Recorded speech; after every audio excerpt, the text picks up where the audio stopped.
같이 일어나시겠습니다. 기도하시겠습니다. 아버지 하나님, 주의 첫날 주에 살아가는 성도들이 주의 전에 모여서 찬양하며 하나님 말씀을 봉독하며 헌물을 드리며 기도하며 또 말씀으로 축복받기를 원합니다. 저희들이 모인 이곳에 성령님께서 함께해 주시고 또한 주심을 믿고 감사드리며 이곳에 모인 저희들이 하나님의 은혜 가운데서 마음의 평안, 육신의 평안, 하나님의 말씀처럼 영혼이 잘됨같이 범사가 잘되고 통통하도록 축복하여 주시옵소서. 아버지 하나님께서 홀로 영광 받아 주오실 때에 우리들의 모든 것들이 위를 향하는 하나님의 뜻을 향하는 귀한 시간 되도록 인도하여 주시옵소서. 감사드리며 예수 그리스도 이름으로 기도했사옵나이다. 아멘. 앉으시기 바랍니다. 찬양대 나오셔서 찬양하시겠습니다.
찬양의 복이 되었습니다. 감사합니다.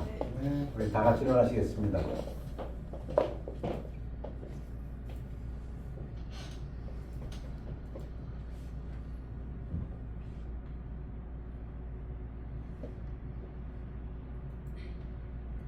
또 못 따라오네.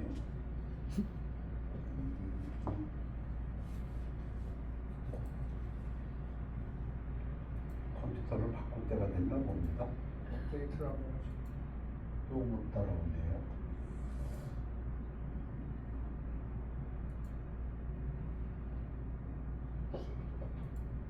메모리가 차서 그런 건지. 됐습니다. 우리 잠언 29장 7절 교대로 읽겠습니다.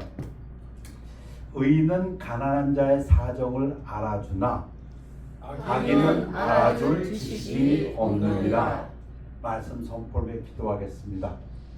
아버지 하나님, 음악 중에서 가장 아름다운 음악 찬양을 드렸고 우리의 소리 중에서 가장 아름다운 소리 기도를 드렸으며 이제 가장 귀한 하나님 말씀 증거될 때에 사람의 생각 감추어 주옵시고 하나님의 말씀이 성령의 능력으로 증거되어서 우리 하나님 크게 축복 영광 받아 주옵시며 우리들에게는 큰 축복으로 함께하여 주시옵소서. 감사드리며 예수 그리스도 이름으로 기도하옵나이다.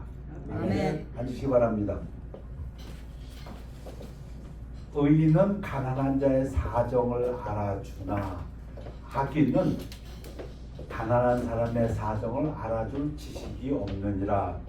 현대인의 성경은 악인은 가난한 사람의 사정을 이해하지 못한다. 왜 악인은 가난한 사람의 사정을 이해하지 못할까요? 뭐 여러 가지가 이유가 있겠죠. 자기만 돌보기 바쁠 수도 있고.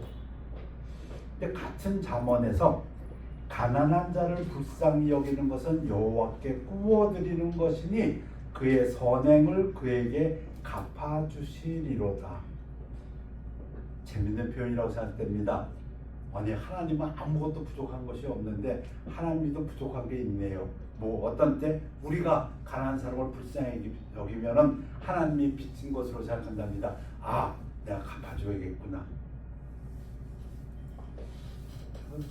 다윗의 시편에 41편의 1절에서 3절을 보면 가난한 자를 보살피는 자에게 가난한 자를 배려하는 자에게 복이 있으며 하면서 그 복을 다윗은 세 가지로 추렸습니다. 저는 믿습니다. 다윗은 평생 이걸 갖다가 실천했을 거라고. 다윗은 하나님 말씀을 지식으로 받아들인 게 아니라 삶의 좌표로 받아들인 사람이기 때문에 그가 삶 속에서 꼭 이것을 지켰을 거라고 믿습니다. 근데 다윗은 어떻게 믿었냐면 재앙으로부터 살다 보면 재앙이 있습니다. 자연재해도 있고 뭐 전쟁 같은 재앙도 있고 근데 원수 아무리 우리가 잘 행동한다 하더라도 우리 미워하는 사람이 있습니다. 뭐 여러분도 경험했을 거고 저도 많이 경험했었는데 도대체 저 사람이 왜 나를 미워하는지 나 알 수가 없는 때도 많고요. 병이 있습니다. 그런데 다윗은 이렇게 믿었습니다. 가난한 자를 보살피는 그에게 하나님이 재앙, 원수, 병으로부터 건져준다고.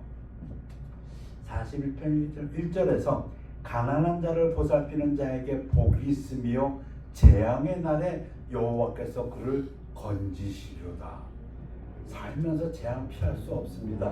근데 다윗은 내가 가난한 자를 보살피면 여호와께서 그를 지키사 살게 하시리니 그가 이 세상에서 복을 받을 것이라 주여 그를 그 원수들의 뜻에 맡기지 마소서.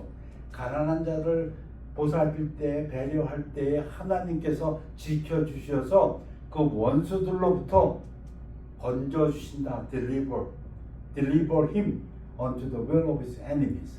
그런가 하면 병 어쩔 수 없습니다. 병 걸리는 거 아무리 노력해도 여호와께서 그를 병상에서 붙드시고 그가 누워있을 때마다 그의 병을 고쳐주시나이다. 어떤 자들에게요? 가난한 자들을 보살피는 자에게. 잠언에서는 그래서 하나님께 구워주는 거다. 근데 신약에서도 우리 초대교회 사도들을 보면은 이 마음이 그들의 마음속에 꽉 차 있었습니다.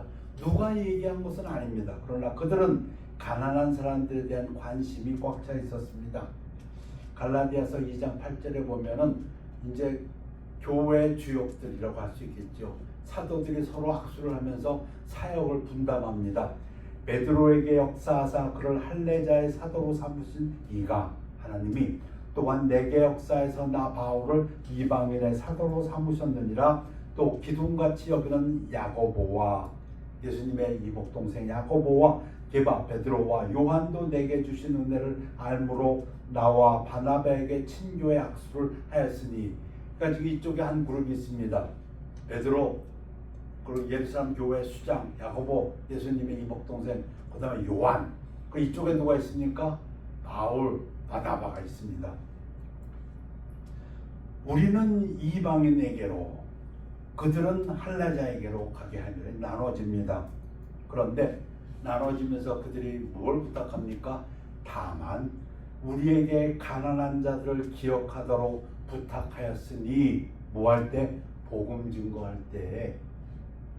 이들이 지금 이방인의 사도로, 할례자의 사도로 복음을 증거하러 나가는데 그들 마음속에 똑같은 공통 분모가 있습니다. 그가 이방인에게 복음을 전하던, 유대인에게 복음을 전하던, 뭐 지금식으로 하면 그가 아프리카에 가서 복음을 전하던, 그가 오스트리아에 가서 복음을 전하던, 영국에서 복음을 전하던, 일본에서 복음을 전하던, 뭐 부자들에게 복음을 전하던, 가난한 지역에서 할렘에서 복음을 전하던 그 모든 복음 전하는 자들의 마음속에 무엇가 있었냐? 가난한 자들을 기억하도록. 이것은 나도 본래부터 힘써 행하여 왔노라. 근데 사도 바울이 뭐라고 대답합니까? 그거 가난한 사람들에게 관심 갖는 거, 보살피는 거, 그거 나도 처음부터 힘써 왔다. 오늘 설교 제목은 가난한 자들에 대한 관심입니다. 많은 신학자들은 이렇게 얘기합니다. 하나님과의 관계를 뭘 보면 알 수 있는가? 그가 가난한 사람들에 대해서 어떠한 태도를 취하는가를 보면 그가 그의 신앙을 알 수가 있다.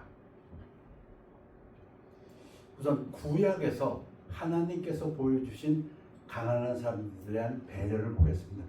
구약 율법입니다. 율법에 보면 레위기 24장에 이제 나병 환자들이 정결케 돼가지고 제사 지내는 부분이 나오는데 아주 구체적으로 나옵니다.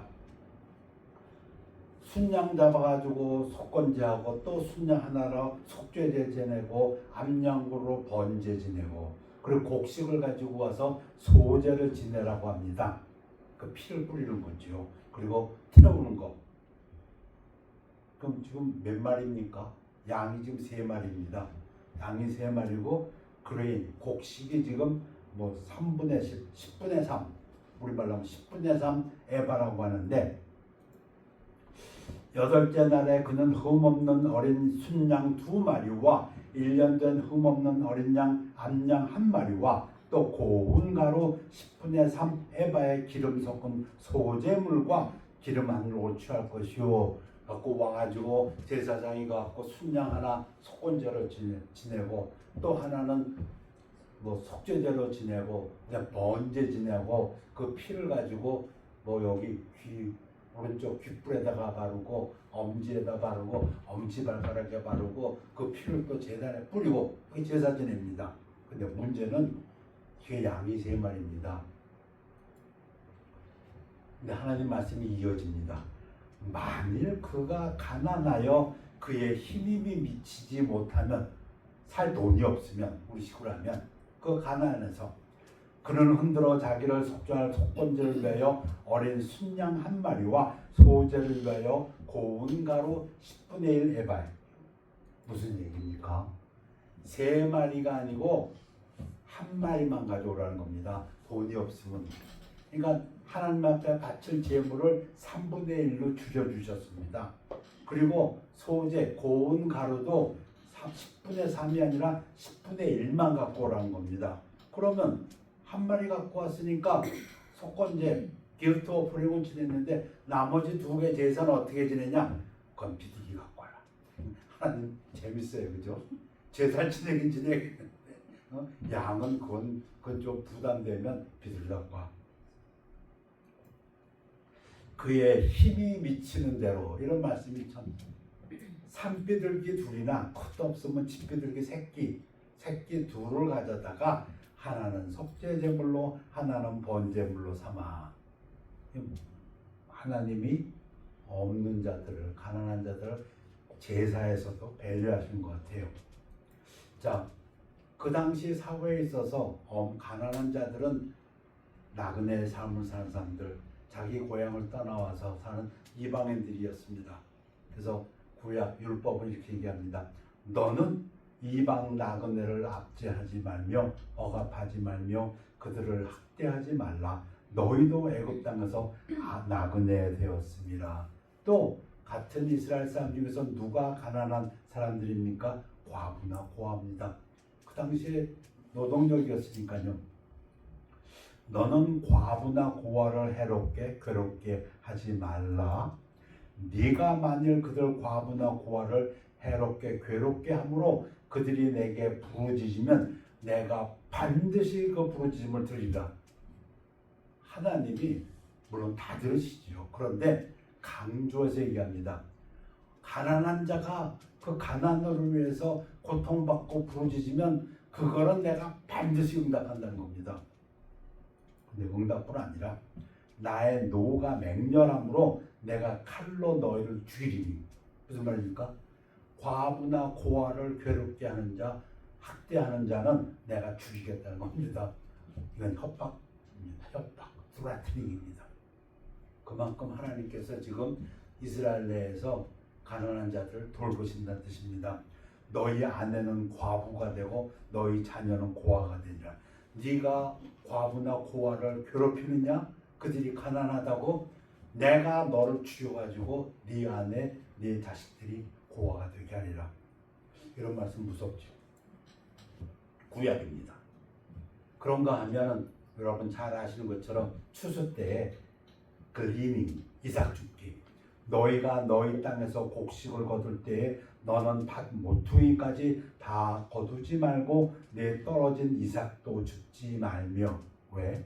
과부나 고아가 추수하게. 내 포도원의 열매를 다 따지 말며 내 포도원에 떨어진 열매도 줍지 말며. 따긴 따는데 다 따지 말고 땅에 떨어졌으면 놔두란 얘기입니다. 왜? 가난한 사람과 외국 사람들을 위하여 버려두라. 나는 너의 하나님 여호와니라. 이렇게 하나님께서는 구약에서 율법적으로 가난한 자들을 돌보십니다. 배려하십니다. 그런데 법정 소송에서는 이렇게 말씀하십니다. 가난한 자의 송사라고 해서 편벽대에 치우쳐서 두둔하지 말지니라. 사정을 도와주어서도 안 된다. 너는 가난한 자의 송사라고 정의를 굳게 하지 말며 그에게 불리한 판결을 내서는 안 된다. 무슨 말입니까? 가난하다고 해서, 그렇다고 해서 아이 가난하니까 봐줘야지, 그거 안 돼. 그러나 또 거꾸로 가난하다고 불리하게, 그것도 안 되고 가난과 상관없이 하나님의 그 정의를 실현해야 된다. 법소송에서는 그렇게 말합니다. 그런데 구약에서 하나님이 가난한 사람들을 돌보시는 걸 생각할 때 가장 대표적인 것은 안식년과 희년입니다. 물론 안식일도 있지만 안식일은 일주일의 마지막 날, 토요일이죠. 금요일 저녁부터 토요일 저녁까지 마지막 날 쉬는 거죠. 다 쉽니다. 일하는 사람도 쉬고 주인도 쉬고. 그것도 되지만 더 가난한 사람들에 대한 직접적인 하나님의 율법은 안식년과 희년에서 나타납니다. 안식년은 무엇입니까? 7년 중에서 마지막 해, 7번째 해, 매번 돌아옵니다. 그걸 면제해, 빚 탕감의 해라고 합니다. The Sabbath year, the year of release, debt를, 빚을 탕감해 줍니다. Cancellation of debt라고 해가지고, 여러분 7년에 한 번씩 땅을 쉬게 합니다. 그것도 안식년입니다. 레위기나 출애굽에 보면은 7년에 한 번 안식년 때는 땅을 쉬게 해라. 일도 안 하고. 그런데 신명기에서는 또 다른 중요한 의무를 명령으로 하시는데 매 7년 끝에는 빚을 면제하라, 채무를 면제하라. Release of debt. 면제의 규제는 이러하니라. 그의 이웃에게 구워진 모든 체주는 그것을 면제하고 7년이 되어서 세베틱 이어가 오면은 구워졌던 거 이제 면제해 주라는 빚 다 갚아주라는 겁니다. 뭐 지금으로 치면 뭐가 될까요? 파산하면은 내가 갚을 의미가 다 없어지지요. 그러니까 7년에 한 번씩 하나님께서 법으로 세베틱 이어로 빚을 다 탕감해 주라고. 가난한 자들을 위하여 그의 이웃에게나 그 형제들에게 독촉하지 말지니 이는 여호와를 위하여 면제를 선포하였습니다.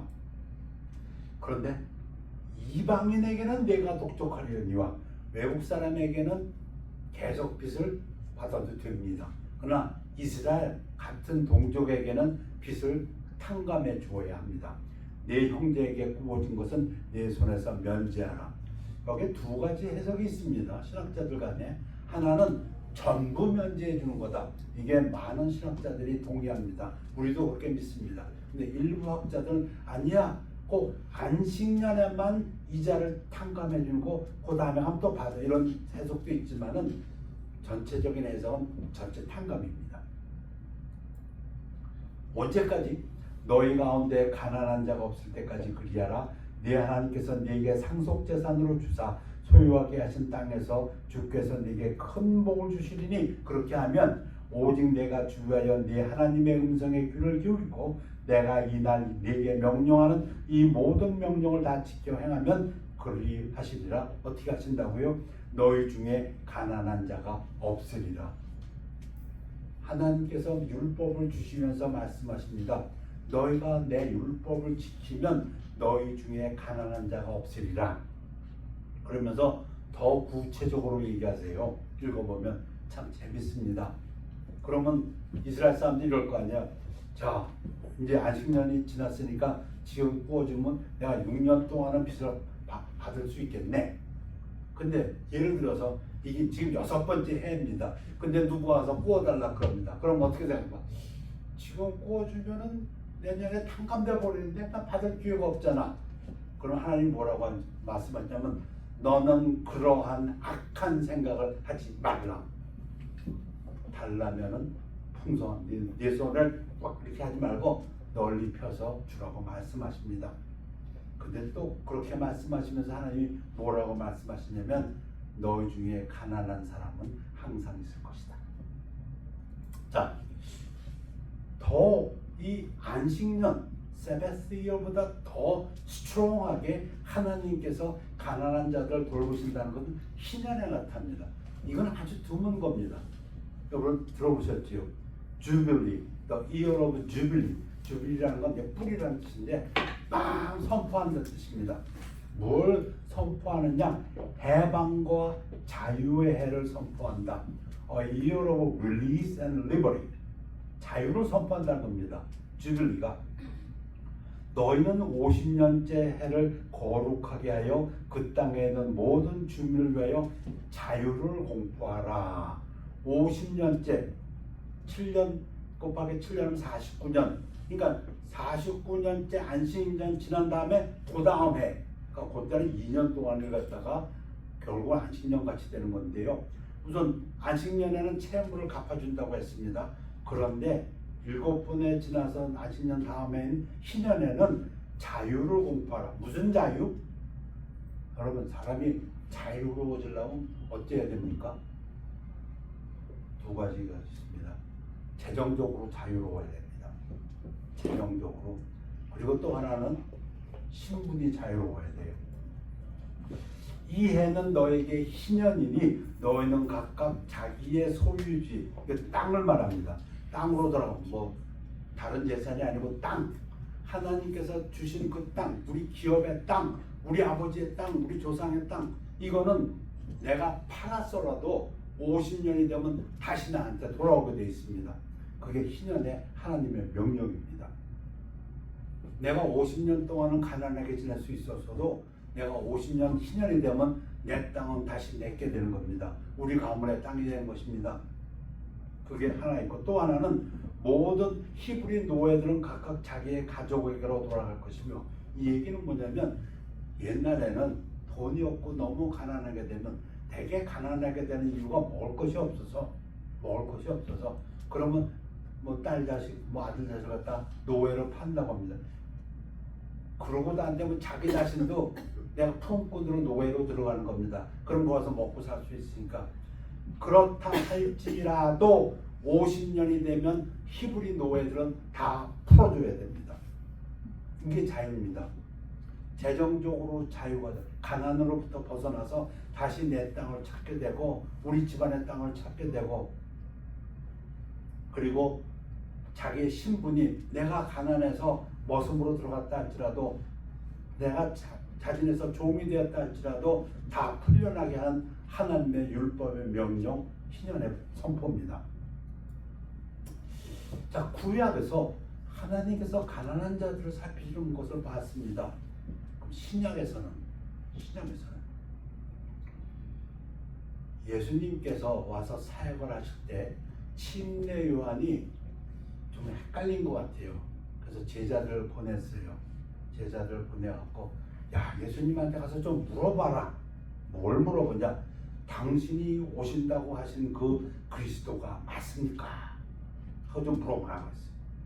그때 예수님이 그 침례 요한의 제자들이 와서 물어보니까 가서 요한에게 네가 보고 들은 대로 전하라.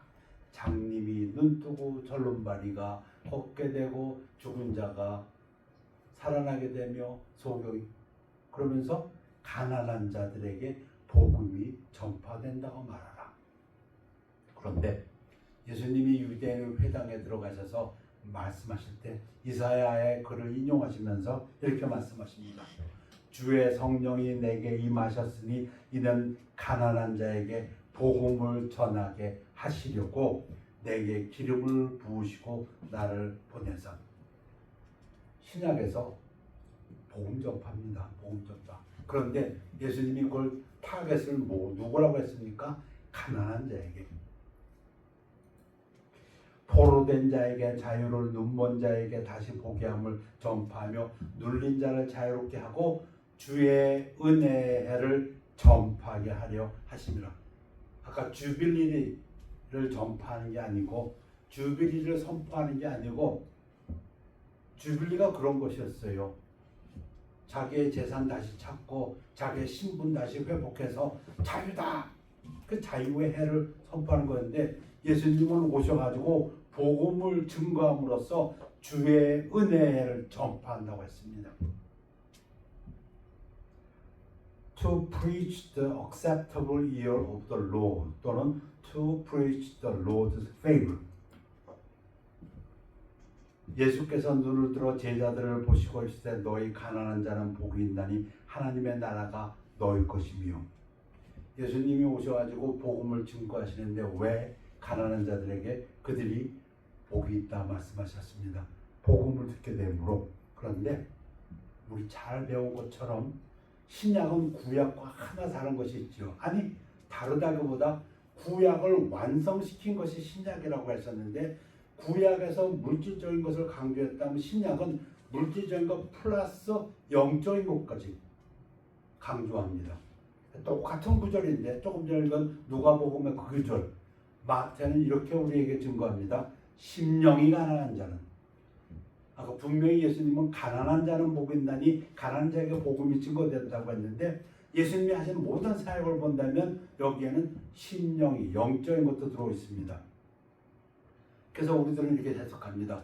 이게 뭘까? 심령이 가난하다는 것은 물질적인 가난하다는 건 우리 압니다. 그런데 심령이 가난하다는 건, 우리 마음속에 하나님 당신이 없이는 우리는 만족할 수 없습니다. 우리에게 있는 유일한 소망은 하나님 한 분이십니다. 그것을 심령이 가난하다고 하구나.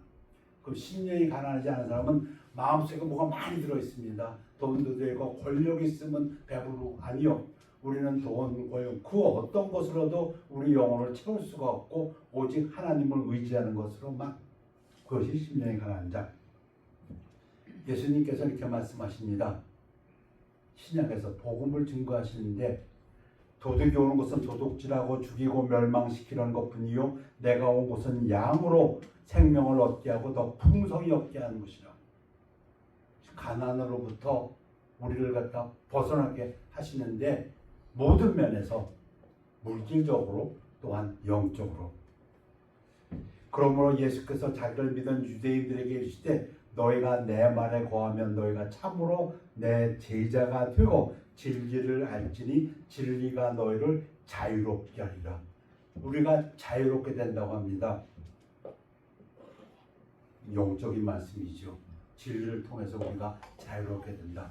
모든 속박으로부터 아까 찬양에서 주신 것처럼 예수를 알고 난 다음부터는 내가 어디에 있든지 거기가 천국이라는 우리의 간증처럼.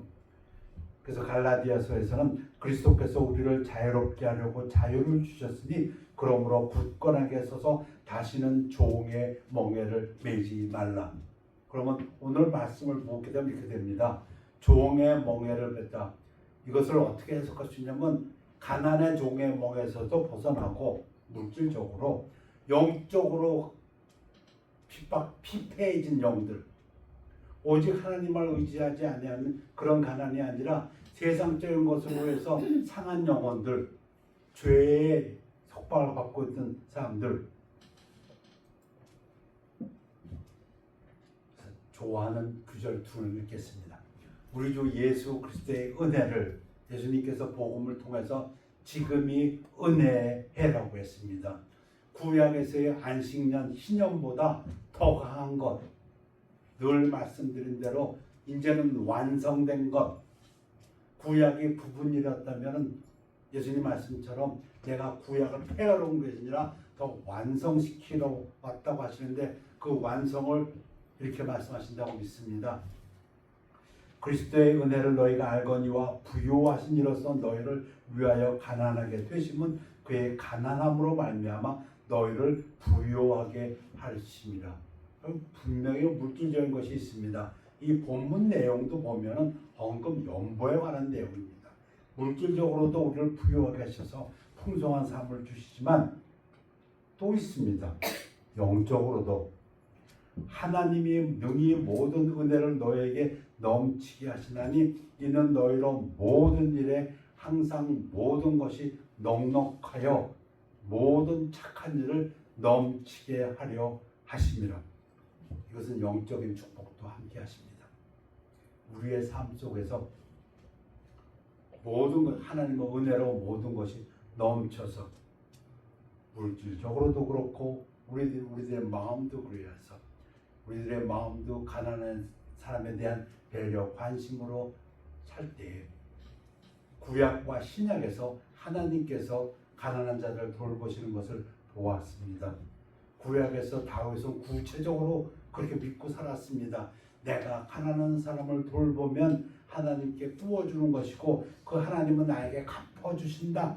뭘로 갚아주신다고요? 재앙이 올 때 나를 건져주시고 내 원수들로부터 나를 지켜주시고 나 병으로부터 나를 고쳐주신다. 다윗은 그렇게 믿고 살았습니다. 그리고 하나님께서는 과부들, 외국인들에 대해서 늘 율법을 통해서 그들을 보살피라고 배려하라고 말씀하셨고 아예 제도적으로 안식년이라는 걸 주었고 비탕감시켜 주었습니다. 그러니까 영원히 가난한 사람이 없도록 그런가 하면 신년이라는 걸 통해 가지고서는 땅을 소유지를 다시 돌려주셨고 신분을 다시 자유롭게 회복시켜 주셨습니다. 이 모든 것을 예수님은 오셔서 말씀하십니다. 내가 가난한 자들에게 복음을 증거한다고 주의 은혜의 해를 전파한다고. 그래서 우리가 지금 믿는 것처럼 내 영혼이 찰됨같이 범사에 찰되고 강건하시길 구한다고 사도들은 기도했습니다. 우리도 그렇게 기도하겠습니다. 기도하겠습니다. 아버지 하나님, 물질적인 축복뿐 아니라 영적인 축복, 우리를 지으신 하나님께서 우리를 가장 잘 아심으로 우리가 이 땅에서 살면서 풍성한 삶, 생명을 얻고 풍성한 삶을 사는 것이 어떤 것인지를 예수님께서 약속하여 주셨습니다. 우리의 그러한 풍성한 삶을 위해서 예수님께서 가난하게 되셨다고 하시며 우리들에게 모든 착한 일을 넘치도록 하라고 말씀하신 그 예수님을 찬양합니다. 성령님으로 함께해 주옵시고 우리들의 삶 속에서 늘 이 말씀을 믿고 나아가는 저희들 되도록 축복하여 주시옵소서. 감사드리며 예수 그리스도 이름으로 기도했사옵나이다. 아멘. 우리 예수 앞에 나오면 찬양하시겠습니다.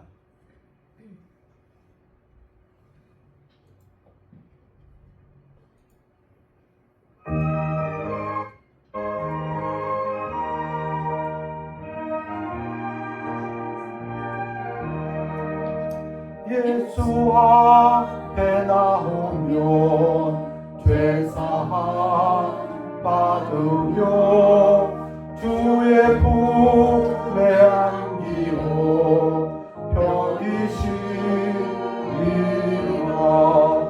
우리 주만 믿으며 모두 구원 얻으며 영생복 멸류관 확실히 받겠네. 예수 앞에 나와서 은총을 받으며 마음의 기쁨 넘치어 감사하리라. 우리 주만 믿으며 모두 구원 얻으며 영생부 멸류관 확실히 받겠네. 예수 앞에 설 때에 이 옷을 입으며 밝고 빛난 내 집에 이리사리라. 우리 주만 믿으며 모두 구원 얻으며 영생부 멸류관 확실히 받겠네. 기도하시겠습니다. 아버지 하나님, 인류 어느 역사에도 없는 안식년 희년의 제도를 통해서 하나님의 자녀 삼아주신 이스라엘 백성들에게 가난으로부터 면하기 위하여 빚을 탕감하여 주옵시고 소유지를 재산을 돌려주시며 신분의 해방을 명령하신 그 하나님이 예수 그리스도로 이 땅에 오셔서 복음을 증거하시면서 은혜의 해를 선포하셨습니다. 이제 예수님께서 우리의 모든 속박을 지고 담당하셨으므로 예수님께서 약속하신 것처럼 우리들이 이 땅에서 모든 것으로부터 자유인이 되어서 죄로부터 가난으로부터 모든 마귀의 공격으로부터 자유하게 되어서 모든 선한 일을 넉넉하게 하고자 할 때 성령님 함께하여 주시옵소서. 함께 고개 숙여 기도드리는 성도님들의 가정 속에서 역사하여 주시어서 영원히 잘됨같이 늘 하는 모든 일에 범사에 형통하고 건강으로도 축복하여 주시옵소서. 감사드리며 예수 그리스도 이름으로 기도하옵나이다. 아멘. 결단의 시간입니다.